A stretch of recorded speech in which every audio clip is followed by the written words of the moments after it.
അടുത്ത ദിവസം degree level prelims പരീക്ഷ എഴുതുന്ന നമ്മുടെ കൂട്ടുകാർക്ക് വേണ്ടിയുള്ള പ്രധാനപ്പെട്ട സാഹിത്യ പുരസ്കാരങ്ങൾ എന്ന് പറഞ്ഞ ടോപ്പിക്കാണ് നമ്മൾ ഇന്ന് എടുക്കാൻ പോകുന്നത്. അതായത് ഏറ്റവും പ്രധാനപ്പെട്ട കറണ്ട് അഫയേഴ്സ് ടോപ്പിക് ആയിട്ടുള്ള സാഹിത്യ പുരസ്കാരങ്ങൾ ഈ ഒരു ക്ലാസ്സിൽ നിന്ന് 1 or 2 മാർക്ക് നിങ്ങൾക്ക് പരീക്ഷയ്ക്ക് പ്രതീക്ഷിക്കാം. അപ്പോൾ ക്ലാസ് എല്ലാ കൂട്ടുകാരും അവസാനം വരെ കാണാൻ ശ്രമിക്കണം. അതോടൊപ്പം തന്നെ ആദ്യമായിട്ട് കാണുന്ന കൂട്ടുകാരുണ്ടെങ്കിൽ ഒന്ന് സബ്സ്ക്രൈബ് ചെയ്യാനും എല്ലാവരും ഒന്ന് ഹൈപ്പ് ചെയ്യാനും മറക്കരുത്. അപ്പൊ നമുക്ക് ക്ലാസ്സിലോട്ട് കിടക്കാം. നമ്മുടെ കേരള സാഹിത്യ പുരസ്കാരങ്ങളിലെ ഏറ്റവും ഉയർന്ന പുരസ്കാരമാണ് എഴുത്തച്ഛൻ പുരസ്കാരം. വളരെ ഇമ്പോർട്ടന്റ് ആണ്. സ്ഥിരമായിട്ട് PSC പരീക്ഷകളിൽ ചോദിക്കുന്ന ഒരു സാഹിത്യ പുരസ്കാരമാണ് എഴുത്തച്ഛൻ പുരസ്കാരം. എന്താണെന്ന് നോക്കാം. സാഹിത്യ മേഖലയിലെ സമഗ്ര സംഭാവനയ്ക്ക് നൽകുന്ന പുരസ്കാരമാണ് എഴുത്തച്ഛൻ പുരസ്കാരം. പഠിച്ചു നോക്കണേ. സാഹിത്യ മേഖലയിലെ സമഗ്ര സംഭാവനയ്ക്ക് നൽകുന്ന പുരസ്കാരമാണ് എഴുത്തച്ഛൻ പുരസ്കാരം. എഴുത്തച്ഛൻ പുരസ്കാരത്തിന്റെ സമ്മാന തുക എത്രയാണെന്ന് അഥവാ പുരസ്കാര തുക എത്രയാണെന്ന് PSC ചോദിച്ചിട്ടുണ്ട്. 5 ലക്ഷം രൂപയും പ്രശസ്തി പത്രവും ശില്പവുമാണ് സമ്മാന തുകയായിട്ട് നൽകുന്നത്. അതുപോലെ തന്നെ എഴുത്തച്ഛൻ പുരസ്കാരം ആദ്യം നേടിയ വ്യക്തി ആരാണ്? ശൂരനാട് കുഞ്ഞൻ പിള്ളയാണ് കേട്ടോ. പഠിച്ചു പോണേ. എഴുത്തച്ഛൻ പുരസ്കാരം ആദ്യം നേടിയ വ്യക്തി ആരാണ്? ശൂരനാട് കുഞ്ഞൻ പിള്ള. ഇനി നമുക്ക് കറണ്ട് അഫയേഴ്സ് നോക്കാം. 2025 എഴുത്തച്ഛൻ പുരസ്കാര ജേതാവ് ആരാണ്? KG ശങ്കരപിള്ളയാണ് കേട്ടോ. അദ്ദേഹം ഒരു കവിയാണ് കേട്ടോ. പഠിച്ചു വെക്കണേ. പരീക്ഷയ്ക്ക് ചോദിക്കും. 2025 എഴുത്തച്ഛൻ പുരസ്കാര ജേതാവ് ആരാണ്? KG ശങ്കരപിള്ള. KG ശങ്കരപിള്ള. അപ്പൊ അദ്ദേഹത്തെ കുറിച്ച് നമുക്ക് ഡീറ്റെയിൽ ആയിട്ട് നോക്കി പോകണം. അതായത് KG ശങ്കരപിള്ളയുടെ കവിതകൾ എന്ന സമാഹാരത്തിന് കേരള കേന്ദ്ര സാഹിത്യ അക്കാദമി അവാർഡുകൾ അദ്ദേഹത്തിന് ലഭിച്ചിട്ടുണ്ട് കേട്ടോ. അപ്പൊ നമ്മൾ KG ശങ്കരപിള്ളയെ കുറിച്ച് പറയുവാണെങ്കിൽ അദ്ദേഹത്തിന്റെ തന്നെ KG ശങ്കരപിള്ളയുടെ കവിതകൾ എന്ന കവിതാ സമാഹാരത്തിന് കേരള കേന്ദ്ര സാഹിത്യ അക്കാദമി പുരസ്കാരങ്ങളൊക്കെ ലഭിച്ചിട്ടുണ്ട്. അതുപോലെ തന്നെ നമ്മുടെ KG ശങ്കരപിള്ളയുടെ ബംഗാൾ എന്ന കവിതയെ ആധുനിക മലയാള കവിതയിലെ നാഴികക്കല്ല് എന്ന വിശേഷണം ലഭിച്ചിട്ടുണ്ട്. അപ്പൊ സ്റ്റേറ്റ്മെന്റ് ആയിട്ടൊക്കെ പരീക്ഷയ്ക്ക് ചോദിക്കാൻ സാധ്യതയുണ്ട് കേട്ടോ. പഠിച്ചു വെക്കണം. KG ശങ്കരപിള്ളയുമായിട്ട് ബന്ധപ്പെട്ട് സ്റ്റേറ്റ്മെന്റ് ആയിട്ട് ചോദിക്കാം. അപ്പം നമ്മുടെ KG ശങ്കരപിള്ളയുടെ ബംഗാൾ എന്ന കവിതയെ ആധുനിക മലയാള കവിതയിലെ നാഴികക്കല്ല് എന്ന വിശേഷണം ലഭിച്ചിട്ടുണ്ട്. പരീക്ഷയ്ക്ക് ചോദിക്കാം. KG ശങ്കരപിള്ളയുടെ ഏത് കവിതയെയാണ് ആധുനിക മലയാള കവിതയിലെ നാഴികക്കല്ല് എന്ന വിശേഷണം ലഭിച്ചിട്ടുള്ളത്? ബംഗാൾ എന്ന് പറഞ്ഞ കവിതയാണ്. ക്ലിയർ ആണ്. അതോടൊപ്പം തന്നെ നമ്മുടെ KG ശങ്കരപിള്ളയുടെ പ്രധാന കൃതികളായിട്ട് വരുന്നത് ബംഗാൾ, 1984 ബംഗാൾ ആദ്യ കവിതയാണ്. അതോടൊപ്പം തന്നെ അയോധ്യ, ആനന്ദൻ, കഷണ്ടി, ഊർമിള, രമണൻ, നന്നങ്ങാടികൾ, പ്രാർത്ഥിക്കുന്നുണ്ടെങ്കിൽ ഇങ്ങനെ. ഇത്രയും പോയിന്റ്സ് ഇദ്ദേഹവുമായിട്ട് ബന്ധപ്പെട്ട് നമ്മൾ അറിഞ്ഞിരിക്കണം. വളരെ ഇമ്പോർട്ടന്റ് ആണ്. ഒന്നുകൂടെ പറയാം. 2025 എഴുത്തച്ഛൻ സാഹിത്യ പുരസ്കാര ജേതാവാരാണ്? KG ശങ്കരപിള്ള. അടുത്ത അത് നമുക്ക് 2025 പഠിച്ചാൽ പോരാ, 24 ഒന്ന് പഠിച്ചു വെക്കണം. പരീക്ഷയ്ക്ക് ചോദിക്കും. 2024 എഴുത്തച്ഛൻ പുരസ്കാര ജേതാവാരാണ്? NS മാധവനാണ് കേട്ടോ. NS മാധവനാണ്. 2024 എഴുത്തച്ഛൻ പുരസ്കാര ജേതാവ് NS മാധവനാണ്. നമ്മുടെ NS മാധവന്റെ പ്രധാന കഥാസമാഹാരങ്ങൾ ഒന്ന് നമുക്ക് നോക്കിപ്പോവാം. ഹിക്വിറ്റ, ചൂളൈമേടിലെ ശവങ്ങൾ, പഞ്ചകന്യകകൾ, ഭീമച്ചൻ, തിരുത്ത് എന്ന് പറഞ്ഞ ചെറുകഥ. അതോടൊപ്പം തന്നെ NS മാധവന്റെ ഏറ്റവും പ്രധാനപ്പെട്ട ഒരു നോവലാണ് ലത്തൻ ബത്തേരിയിലെ ലുത്തീനിയകൾ കേട്ടോ. ലത്തൻ ബത്തേരിയിലെ ലുത്തീനിയകൾ. അപ്പൊ പഠിച്ചു വെക്കണം. വളരെ ഇമ്പോർട്ടന്റ് ആണ്. 2025 എഴുത്തച്ഛൻ പുരസ്കാര ജേതാവ് KG ശങ്കരപിള്ള. 2024 എഴുത്തച്ഛൻ പുരസ്കാര ജേതാവ് NS മാധവൻ. അദ്ദേഹത്തിന്റെ പ്രധാനപ്പെട്ട ഒരു നോവലാണ് ലത്തൻ ബത്തേരിയിലെ ലുത്തീനിയകൾ. ക്ലിയർ ആണ്. അടുത്ത പോയിന്റ്. അടുത്തൊരു പ്രധാനപ്പെട്ട ഒരു അവാർഡാണ്. സ്ഥിരമായിട്ട് PSC പരീക്ഷകളിൽ ചോദിക്കുന്ന കേരള സാഹിത്യ അവാർഡാണ്. കേരള സാഹിത്യത്തിലെ ഒരു പ്രധാനപ്പെട്ട അവാർഡാണ് വയലാർ അവാർഡ് കേട്ടോ. വയലാർ പുരസ്കാരം നോക്കാം നമുക്ക്. വയലാർ പുരസ്കാര തുക എന്ന് പറയുന്നത് 1 ലക്ഷം രൂപയാണ് കേട്ടോ. വയലാർ പുരസ്കാര തുക എത്രയാണ്? 1 ലക്ഷം രൂപയാണ്. പ്രഥമ വയലാർ അവാർഡ് ജേതാവാരാണ്? ലളിതാംബിക അന്തർജനമാണ് കേട്ടോ. അതായത് പ്രഥമ വയലാർ പുരസ്കാര ജേതാവ് ലളിതാംബിക അന്തർജനമാണ്. ലളിതാംബിക അന്തർജനത്തിന്റെ അഗ്നിസാക്ഷി എന്ന് പറഞ്ഞ കൃതിക്കാണ് കേട്ടോ. അപ്പൊ നമുക്ക് ലേറ്റസ്റ്റ് നോക്കി പോവാം. 2025 വയലാർ പുരസ്കാര ജേതാവാരാണ്? സന്തോഷ് കുമാർ ആണ് കേട്ടോ. അപ്പൊ 2025 വയലാർ പുരസ്കാര ജേതാവാരാണ്? സന്തോഷ് കുമാർ ആണ്. കൃതി ഏതാണ്? തപോമയുടെ അച്ഛൻ. പഠിച്ചു വെക്കണേ. തപോമയുടെ അച്ഛൻ. അപ്പൊ 2025 വയലാർ പുരസ്കാര ജേതാവാരാണ്? സന്തോഷ് കുമാർ ആണ്. കൃതി ഏതാണ്? തപോമയുടെ അച്ഛൻ. നമ്മൾ ഈ സന്തോഷ് കുമാറിനെ കുറിച്ച് പറയുവാണെങ്കിൽ 2012 മികച്ച നോവലിനുള്ള കേരള സാഹിത്യ അക്കാദമി പുരസ്കാരം നേടിയ ഈ സന്തോഷ് കുമാറിന്റെ നോവലാണ് അന്ധകാര നാഴി കേട്ടോ. അന്ധകാര നാഴി പഠിച്ചു വെക്കണേ, ഇമ്പോർട്ടന്റ് ആണ്. അദ്ദേഹവുമായിട്ട് റിലേറ്റ് ചെയ്തിട്ടുള്ള പോയിന്റ്സ് ചോദിക്കാൻ സാധ്യതയുണ്ട്. അപ്പൊ പഠിച്ചു വെക്കണം. 2012 മികച്ച നോവലിനുള്ള കേരള സാഹിത്യ അക്കാദമി പുരസ്കാരം നേടിയ ഈ സന്തോഷ് കുമാറിന്റെ നോവൽ ഏതാണ്? അന്ധകാര നാഴിയാണ്. അതോടൊപ്പം തന്നെ 2006 കേരള സാഹിത്യ അക്കാദമിയുടെ ചെറുകഥ സമാഹാരത്തിനും അദ്ദേഹത്തിന് പുരസ്കാരം ലഭിച്ചിരുന്നു. അത് ചാവുകളി എന്ന് പറഞ്ഞ ചെറുകഥ സമാഹാരത്തിനാണ് ലഭിച്ചത് കേട്ടോ. ഇനി നമ്മൾ 2024 വയലാർ പുരസ്കാരം നോക്കുവാണെങ്കിൽ അശോകൻ ചരുവിലാണ് ലഭിച്ചത്. 2024 വയലാർ പുരസ്കാര ജേതാവാരാണ്? അശോകൻ ചരുവിലാണ്. കൃതി കാട്ടൂർ കടവ് എന്ന് പറഞ്ഞ കൃതിയാണ്. ഏതാണ്? കാട്ടൂർ കടവ്. അപ്പൊ ഞാൻ ഒന്നുകൂടെ പറയാം.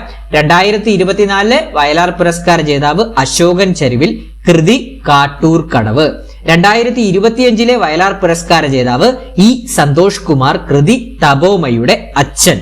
ക്ലിയർ ആണ്? അടുത്ത പോയിന്റ്. അടുത്ത ഒരു പ്രധാനപ്പെട്ട അവാർഡാണ് ഓടക്കുഴൽ പുരസ്കാരം, ഓടക്കുഴൽ അവാർഡ് കേട്ടോ. അപ്പൊ 2025 ഓടക്കുഴൽ പുരസ്കാര ജേതാവാരാണ്? EP രാജഗോപാലാണ് കേട്ടോ. EP രാജഗോപാലാണ്. അദ്ദേഹം സാഹിത്യ വിമർശകനാണ് കേട്ടോ. അപ്പോൾ പഠിച്ചു വെക്കണം. 2025 ഓടക്കുഴൽ പുരസ്കാര ജേതാവ് ആരാണ്? സാഹിത്യ വിമർശകനായിട്ടുള്ള EP രാജഗോപാലനാണ് കേട്ടോ. EP രാജഗോപാലനാണ്.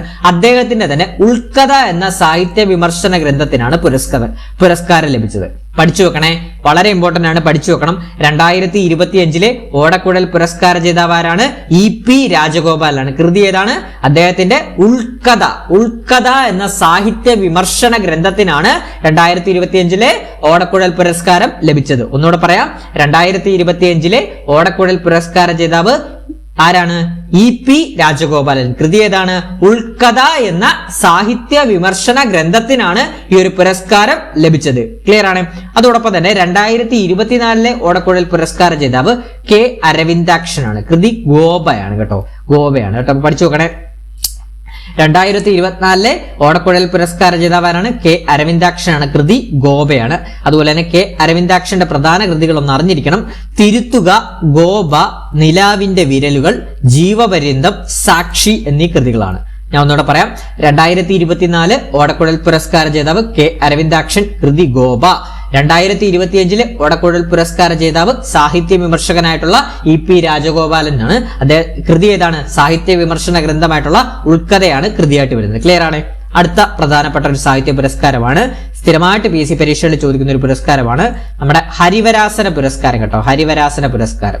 അപ്പൊ ഹരിവരാസന പുരസ്കാരം കേരള സർക്കാരും തിരുവിതാംകൂർ ദേവസ്വം ബോർഡും ചേർന്ന് നൽകുന്ന പുരസ്കാരമാണ് ഹരിവരാസന പുരസ്കാരം.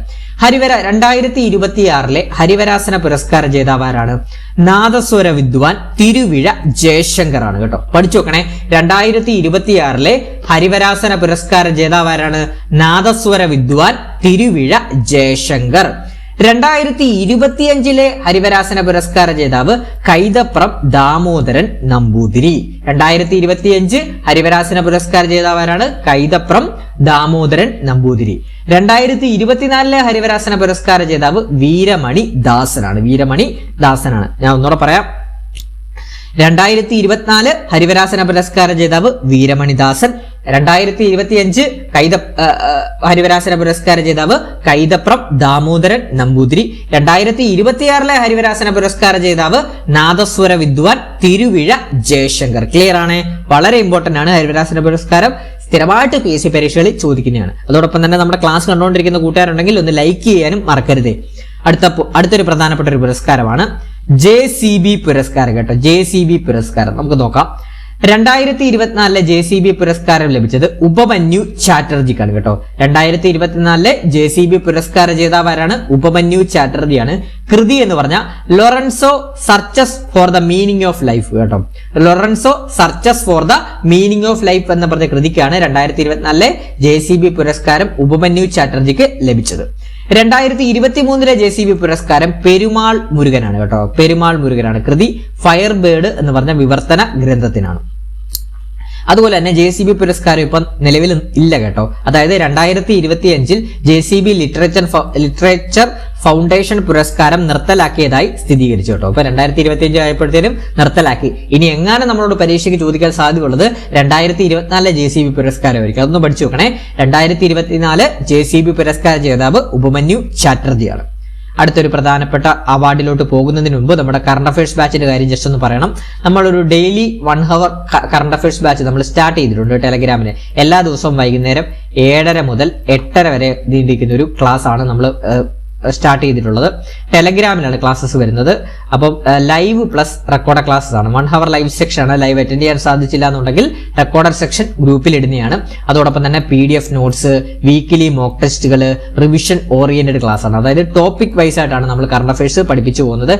പഠിപ്പിക്കുന്ന എല്ലാ ക്ലാസ്സിന്റെ നമ്മൾ കറണ്ട് അഫയേഴ്സും വീക്കിലി മോക്ക് ടെസ്റ്റും ലൈവ് ഇന്ററാക്റ്റീവ് ക്ലാസ്സസ് ആണ്. അപ്പൊ അതുകൊണ്ട് തന്നെ പെട്ടെന്ന് ക്യാച്ച് ചെയ്ത് നമുക്ക് അങ്ങോട്ടും ഇങ്ങോട്ടും ഡിസ്കസ് ചെയ്ത് തന്നെ പഠിച്ചങ്ങ് പോകാൻ സാധിക്കുന്നതാണ്. അപ്പൊ ഇനി വരുന്ന പരീക്ഷകൾക്കെല്ലാം 20ഉം 10ഉം മാർക്കുകളാണ് കറണ്ട് അഫയേഴ്സ് വരുന്നത്. 6 മാസമാണ് ഇതിന്റെ കാലാവധി വരുന്നത്. കാരണം 6 മാസത്തിനുള്ളിലാണല്ലോ ഇനി പ്രധാന പരീക്ഷകളെല്ലാം വരുന്നത്. അപ്പൊ കോഴ്സ് ഫീ എന്ന് പറഞ്ഞാൽ വെറും 200 രൂപ മാത്രമാണ് കോഴ്സ് ഫീ ആയിട്ട് വരുന്നത്. അപ്പൊ അഡ്മിഷൻ താല്പര്യമുള്ള കൂട്ടുകാരുണ്ടെങ്കിൽ 81 299 339 എന്ന നമ്പറിലോട്ടൊന്ന് വാട്സ്ആപ്പ് ചെയ്താൽ മതി. 81 299 339 എന്ന് പറഞ്ഞ നമ്പറിലോട്ടൊന്ന് വാട്സ്ആപ്പ് ചെയ്താൽ മതി. അപ്പൊ ബാച്ചിൽ ജോയിൻ ചെയ്തിട്ടില്ലാത്തവരുണ്ടെങ്കിൽ എത്രയും പെട്ടെന്ന് തന്നെ ജോയിൻ ചെയ്യുക. ഏകദേശത്തോളം ഇപ്പോൾ 70 പേരോളം ആയിട്ടുണ്ട് നമ്മുടെ ബാച്ചിൽ. അപ്പൊ എത്രയും പെട്ടെന്ന് തന്നെ നിങ്ങൾ ജോയിൻ ചെയ്യുക. കറണ്ട് അഫയേഴ്സിന്റെ അടി ഞാൻ പക്കയാക്കി തരുന്നതാണ് കേട്ടോ. അടുത്ത പ്രധാനപ്പെട്ട ഒരു അവാർഡാണ് മുട്ടത്തു വർക്കി പുരസ്കാരം. അപ്പൊ മുട്ടത്തു വർക്കി പുരസ്കാരം അവസാനമായിട്ട് കൊടുത്തത് 2019 കേട്ടോ. അപ്പൊ 2019 മുട്ടത്തു വർക്കി പുരസ്കാര ജേതാവ് ആരാണ്? ബെന്യാമിൻ ആണ് കേട്ടോ. ബെന്യാമിൻ. അപ്പൊ 2019 മുട്ടത്തു വർക്കി പുരസ്കാര ജേതാവ് ആരാണ്? ബെന്യാമിൻ. ഇനി അടുത്തത് പത്മപ്രഭ പുരസ്കാരമാണ്. പത്മപ്രഭ പുരസ്കാരം 2026 പത്മപ്രഭ പുരസ്കാരം R രാജശ്രീക്കാണ് ലഭിച്ചത് കേട്ടോ. നോവലിസ്റ്റ് കൂടിയായിട്ടുള്ള R രാജശ്രീക്കാണ് ലഭിച്ചത്. പഠിച്ചു നോക്കണേ, പരീക്ഷയ്ക്ക് ചോദിക്കാം. ഇപ്പൊ റീസെന്റ് ആയിട്ട് വന്ന അവാർഡാണ്, പരീക്ഷയ്ക്ക് ചോദിക്കാൻ സാധ്യതയുണ്ട്. പഠിച്ചു നോക്കൂ. 2026 പത്മപ്രഭ പുരസ്കാര ജേതാവ് R രാജശ്രീയാണ്. ഇനി 2025 പത്മപ്രഭ പുരസ്കാര ജേതാവ് ആലംകോട് ലീലാകൃഷ്ണനാണ്. 2024 പത്മപ്രഭ പുരസ്കാര ജേതാവ് റഫീഖ് അഹമ്മദ് ആണ് കേട്ടോ. റഫീഖ് അഹമ്മദ് ആണ്. ഞാൻ ഒന്നുകൂടെ പറയാം. 2024 പത്മപ്രഭ പുരസ്കാര ജേതാവ് റഫീഖ് അഹമ്മദ്. 2025 പത്മപ്രഭ പുരസ്കാര ജേതാവ് ആലംകോട് ലീലാകൃഷ്ണൻ. 2026 പത്മപ്രഭ പുരസ്കാര ജേതാവ് R രാജശ്രീ ആണ് കേട്ടോ. R രാജശ്രീ ആണ്. 26ഉം 25ഉം ചോദിക്കാനാണ് സാധ്യത കൂടുതൽ കേട്ടോ. പഠിച്ചു വെക്കണേ, മറക്കരുത്. 2025 പത്മപ്രഭ പുരസ്കാര ജേതാവ് ആലംകോട് ലീലാകൃഷ്ണൻ. 2026 പത്മപ്രഭ പുരസ്കാര ജേതാവ് R രാജശ്രീ. അടുത്ത പോയിന്റ് 2025 മാതൃഭൂമി സാഹിത്യ പുരസ്കാര ജേതാവ് മേതിൽ രാധാകൃഷ്ണനാണ് കേട്ടോ. മേതിൽ രാധാകൃഷ്ണനാണ്. പഠിച്ചു നോക്കണേ. 2025 മാതൃഭൂമി സാഹിത്യ പുരസ്കാര ജേതാവ് മേതിൽ രാധാകൃഷ്ണനാണ്. അതോടൊപ്പം തന്നെ കണക്ട് ചെയ്ത് തിരിഞ്ഞു പോകരുത്. മാതൃഭൂമി ഗ്രൂപ്പ് നൽകുന്ന book of the year 2026 book of the year 2026 പുരസ്കാരം ലഭിച്ചത് പ്രശസ്ത എഴുത്തുകാരിയായിട്ടുള്ള അരുന്ധതി റോയ്ക്കാണ് ലഭിച്ചത് കേട്ടോ. പഠിച്ചു നോക്കണേ. മാതൃഭൂമി ഗ്രൂപ്പ് നൽകുന്ന ബുക്ക് ഓഫ് ദ ഇയർ 2026 പുരസ്കാരം പ്രശസ്ത എഴുത്തുകാരിയായിട്ടുള്ള അരുന്ധതി റോയ്ക്ക് ലഭിച്ചു. അതുപോലെ തന്നെ 2025 മാതൃഭൂമി സാഹിത്യ പുരസ്കാര ജേതാവ് മേതിൽ രാധാകൃഷ്ണനാണ്. ഇവിടെ മാതൃഭൂമിയുടെ ബുക്ക് ഓഫ് ദ ഇയർ 2026 പുരസ്കാരമാണ് അരുന്ധതി റോയ്ക്ക് ലഭിച്ചത്. അടുത്ത പോയിന്റ്. അടുത്തൊരു പ്രധാനപ്പെട്ട ഒരു പുരസ്കാരമാണ് വള്ളത്തോൾ പുരസ്കാരം. വള്ളത്തോൾ പുരസ്കാരം എഴുത്തച്ഛൻ പുരസ്കാരം പോലെ തന്നെ സാഹിത്യ മേഖലയിലെ സമഗ്ര സംഭാവനയ്ക്ക് നൽകുന്ന പുരസ്കാരമാണ്. വള്ളത്തോൾ പുരസ്കാരത്തിന്റെ പുരസ്കാര തുക എന്ന് പറയുന്നത് 1,11,111 കേട്ടോ. അപ്പൊ ഇതൊരു വെറൈറ്റി നമ്പർ അല്ലേ, ഫാൻസി നമ്പർ പോലല്ലേ. അപ്പൊ അതുകൊണ്ട് തന്നെ പരീക്ഷയ്ക്ക് ചോദിക്കാൻ സാധ്യതയുണ്ട്. പുരസ്കാര തുക എന്താണ്? വള്ളത്തോൾ പുരസ്കാരത്തിന്റെ 1,11,111 രൂപയാണ്. അതുപോലെ തന്നെ പ്രഥമ വള്ളത്തോൾ പുരസ്കാര അവാർഡ് ജേതാവ് ആരാണ്? പാല നാരായണൻ നായരാണ്. അദ്ദേഹത്തിന്റെ കേരളം വളരുന്നു എന്ന് പറഞ്ഞ കൃതിക്കാണ് ലഭിച്ചത് കേട്ടോ. പ്രഥമ അവാർഡ് ജേതാവ് പാല നാരായണൻ നായരാണ്. അതുപോലെ തന്നെ വള്ളത്തോൾ പുരസ്കാരം ലഭിച്ച ആദ്യ വനിത ബാലാമണിയമ്മയാണ് കേട്ടോ. വള്ളത്തോൾ പുരസ്കാരം ലഭിച്ച ആദ്യ വനിത ആരാണ്? ബാലാമണിയമ്മയാണ്. അപ്പൊ വള്ളത്തോൾ പുരസ്കാരം ഏറ്റവും അവസാനമായിട്ട് കൊടുത്തത് 2019 2019 വള്ളത്തോൾ പുരസ്കാര ജേതാവ് പോൾ സക്കറിയാണ് കേട്ടോ. പോൾ സക്കറിയാണ്. അപ്പൊ പഠിച്ചു നോക്കണം. 2019 വള്ളത്തോൾ പുരസ്കാര ജേതാവാരാണ്? പോൾ സക്രിയാണ്. നമ്മൾ ഈ പോൾ സക്രിയെ കുറിച്ച് പറയുവാണെങ്കിൽ മലയാളത്തിലെ ആദ്യത്തെ ഓഡിയോ നോവലായിട്ടുള്ള ഇതാണ് എന്റെ പേര് രചിച്ചത് പോൾ സക്രിയാണ് കേട്ടോ. പഠിച്ചു നോക്കണേ. മലയാളത്തിലെ ആദ്യത്തെ ഓഡിയോ നോവലായിട്ടുള്ള ഇതാണ് എന്റെ പേര് എന്ന നോവല് രചിച്ചത് പോൾ സക്രിയാണ്. അതുപോലെ തന്നെ നമ്മുടെ പോൾ സക്രിയുടെ പ്രധാനപ്പെട്ട കഥകളായിട്ടുള്ള ഭാസ്കര പട്ടേലും എന്റെ ജീവിതവും, ഒരിടത്ത് എന്നീ പറഞ്ഞത് പ്രധാന കൃതികളാണ്. ഭാസ്കര പട്ടേലും എന്റെ ജീവിതവും, ഒരിടത്ത്. ഈ ഒരിടത്ത് എന്ന് പറഞ്ഞ അദ്ദേഹത്തിന്റെ കഥയ്ക്ക് 1979 കേരള സാഹിത്യ അക്കാദമി അവാർഡ് ലഭിച്ചിട്ടുള്ളതാണ്. ക്ലിയർ ആണേ? അടുത്ത പോയിന്റ്. അടുത്തൊരു പ്രധാനപ്പെട്ട ഒരു പുരസ്കാരമാണ് തകഴി പുരസ്കാരം. അപ്പൊ തകഴി പുരസ്കാരത്തിന്റെ പുരസ്കാര തുക എന്ന് പറയുന്നത് 50,000 രൂപയാണ് കേട്ടോ. 50,000 രൂപയാണ്. പഠിച്ചു വെക്കണേ. 50,000 രൂപയാണ് തകഴി പുരസ്കാര തുകയായിട്ട് വരുന്നത്. 2026 തകഴി പുരസ്കാര ജേതാവ് സേതു ആണ്. 2026 സേതു. 2025 തകഴി പുരസ്കാര ജേതാവ് KP സുധീരയാണ് കേട്ടോ. KP സുധീരയാണ്, എഴുത്തുകാരിയാണ്. 2024 തകഴി പുരസ്കാര ജേതാവ് MK സാനു ആണ്. ഒന്നുകൂടെ പറയാം. 2024 തകഴി പുരസ്കാര ജേതാവ് MK സാനു. 2025 തകഴി പുരസ്കാര ജേതാവ് KP സുധീര. 2026 തകഴി പുരസ്കാര ജേതാവ് സേതു ആണ് കേട്ടോ. സേതു വളരെ ഇമ്പോർട്ടന്റ് ആണ്, പഠിച്ചു നോക്കണേ. അടുത്ത പോയിന്റ്. 2023 CV കുഞ്ഞിരാമൻ സാഹിത്യ പുരസ്കാരം ലഭിച്ചത് പെരുമ്പടവം ശ്രീധരനാണ് കേട്ടോ. അപ്പൊ 2023 CV കുഞ്ഞിരാമൻ സാഹിത്യ പുരസ്കാരം ലഭിച്ചത് ആർക്കാണ്? പെരുമ്പടവം ശ്രീധരനാണ്. അതുപോലെ തന്നെ വളരെ പ്രധാനപ്പെട്ട ഒരു പുരസ്കാരമാണ് കടമ്പനിട്ട രാമകൃഷ്ണൻ പുരസ്കാരം. 2026 കടമ്പനിട്ട രാമകൃഷ്ണൻ പുരസ്കാരം ഏഴാച്ചേരി രാമചന്ദ്രനാണ് ലഭിച്ചത്. റീസെന്റ് ആണ്. 2026 കടമ്പനിട്ട രാമകൃഷ്ണ പുരസ്കാര ജേതാവാരാണ്? ഏഴാച്ചേരി രാമചന്ദ്രനാണ്. 2025 കടമ്പനിട്ട രാമകൃഷ്ണ പുരസ്കാര ജേതാവ് ഡോക്ടർ എം ലീലാവതിയാണ് കേട്ടോ. ഒന്നുകൂടെ പറയാം. 2025 കടമ്പനിട്ട രാമകൃഷ്ണൻ പുരസ്കാര ജേതാവ് ഡോക്ടർ എം ലീലാവതിയും 2026 കടമ്പനിട്ട രാമകൃഷ്ണ പുരസ്കാര ജേതാവ് ഏഴാച്ചേരി രാമചന്ദ്രനുമാണ്. അടുത്തൊരു പുരസ്കാരം നോക്കാം. അടുത്തൊരു പ്രധാനപ്പെട്ട ഒരു പുരസ്കാരമാണ് ജ്ഞാനപ്പാന പുരസ്കാരം. 2026 ജ്ഞാനപ്പാന പുരസ്കാര ജേതാവ് വൈക്കം രാമചന്ദ്രനാണ് കേട്ടോ. 2026 ജ്ഞാനപ്പാന പുരസ്കാര ജേതാവാരാണ്? വൈക്കം രാമചന്ദ്രനാണ്.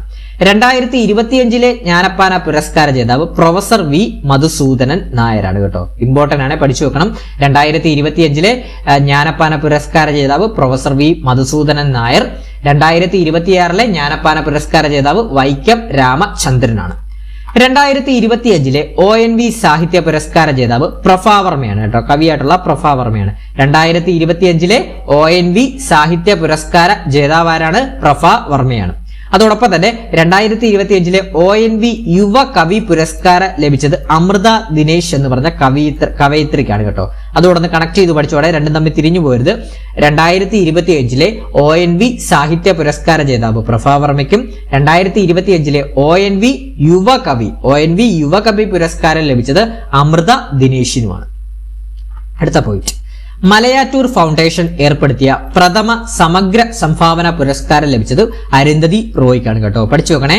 മലയാറ്റൂർ ഫൗണ്ടേഷൻ ഏർപ്പെടുത്തിയ പ്രഥമ സമഗ്ര സംഭാവന പുരസ്കാരം ലഭിച്ചത് അരുന്ധതി റോയ്ക്കാണ് കേട്ടോ. അരുന്ധതി റോയ്ക്കാണ്. അതുപോലെ തന്നെ മാതൃഭൂമിയുടെ നമ്മൾ പഠിച്ചതാണ്. മാതൃഭൂമിയുടെ ബുക്ക് ഓഫ് ദ ഇയർ 2026 പുരസ്കാരവും അരുന്ധതി റോയ്ക്കാണ് ലഭിച്ചത്.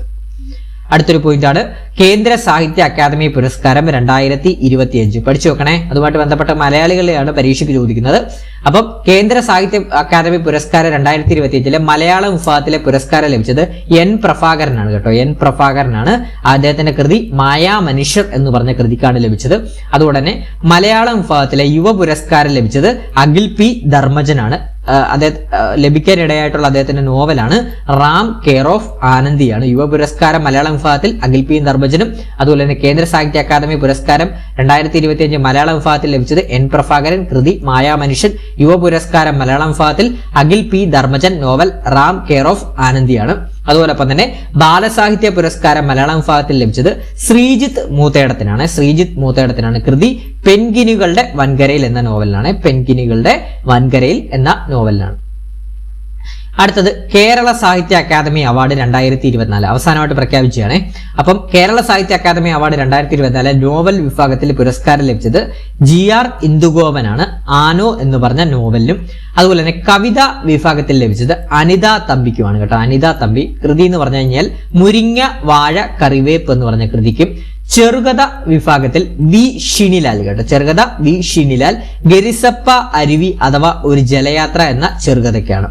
അതുപോലെ തന്നെ യാത്രാ വിവരണ വിഭാഗത്തിൽ KR അജയനാണ് ലഭിച്ചത്. KR അജയനാണ്. ആരോഹണം ഹിമാലയം എന്ന് പറഞ്ഞ യാത്രാ വിവരണത്തിനാണ് പുരസ്കാരം ലഭിച്ചത്. അതുപോലെ തന്നെ ബാലസാഹിത്യ വിഭാഗത്തിൽ EN ഷീജയ്ക്കാണ്. ബാലസാഹിത്യം EN ഷീജയാണ്. കൃതി അമ്മ മനമുള്ള കനിവുകൾ. അതുപോലെ തന്നെ നാടകം വിഭാഗത്തിൽ ശശിധരൻ നടുവിൽ എന്ന് പറഞ്ഞ ആൾക്കാണ് പുരസ്കാരം ലഭിച്ചത്. അദ്ദേഹത്തിന്റെ നാടകം പിത്തള ശലഭം എന്ന് പറയുന്ന നാടകത്തിനാണ് പുരസ്കാരം ലഭിച്ചത് കേട്ടോ. അപ്പൊ നമ്മൾ ഇന്നത്തെ ഒരു ക്ലാസ്സിൽ പഠിച്ചത് പ്രധാനപ്പെട്ട കേരളത്തിലെ ഏറ്റവും പ്രധാനപ്പെട്ട സാഹിത്യ പുരസ്കാരങ്ങളാണ് പഠിച്ചത്. അപ്പൊ ഇന്നത്തെ ഒരു ക്ലാസ്സിൽ നിന്ന് നിങ്ങൾക്ക് ഇനി വരുന്ന പരീക്ഷകൾക്ക് 1-2 മാർക്ക് പ്രതീക്ഷിക്കാം. ഡിഗ്രി പ്രിലിംസിന് 1-2 മാർക്ക് പ്രതീക്ഷിക്കാം. അതോടൊപ്പം തന്നെ ക്ലാസ് ഇഷ്ടപ്പെട്ടിട്ടുണ്ടെങ്കിൽ ലൈക്ക് ചെയ്യാനും അതോടൊപ്പം തന്നെ നിങ്ങളുടെ അഭിപ്രായങ്ങൾ കമന്റ് ബോക്സിൽ രേഖപ്പെടുത്തുക. ബാക്കിയുള്ള കൂട്ടുകാർക്കൂടെ ഒന്ന് ഷെയർ ചെയ്ത് കൊടുക്കുക. ഹൈപ്പ് ചെയ്യാനും എല്ലാവരും ഒന്ന് മറക്കരുതേ. എല്ലാവരും ഒന്ന് ഹൈപ്പ് ചെയ്ത് നമ്മളെ സപ്പോർട്ട് ചെയ്യുക. അതുപോലെ തന്നെ ബാക്കിയുള്ള കൂട്ടുകാർക്കൂടെ ഒന്ന് ഷെയർ ചെയ്ത് കൊടുക്കുക. മാക്സിമം നമ്മളെ ഫോളോ അപ്പ് ചെയ്തു. ഡിഗ്രി പ്രിലിംസുമായിട്ട് ബന്ധപ്പെട്ട നിങ്ങൾക്ക് ഉപകാരപ്രദമായ കറണ്ട് അഫയേഴ്സ് ക്ലാസ്സുകളും അതോടൊപ്പം തന്നെ ബാക്കിയുള്ള ക്ലാസ്സുകളും നമ്മുടെ ചാനലിൽ അപ്ലോഡ് ചെയ്യുന്നതാണ്. അപ്പോൾ മാക്സിമം എല്ലാവരും ഒന്ന് നമ്മളെ സപ്പോർട്ട് ചെയ്ത് നോക്കുക. അതുപോലെ തന്നെ ക്ലാസ് അവസാനം വരെ കണ്ട എല്ലാ കൂട്ടുകാർക്കും താങ്ക് യു ഓൾ.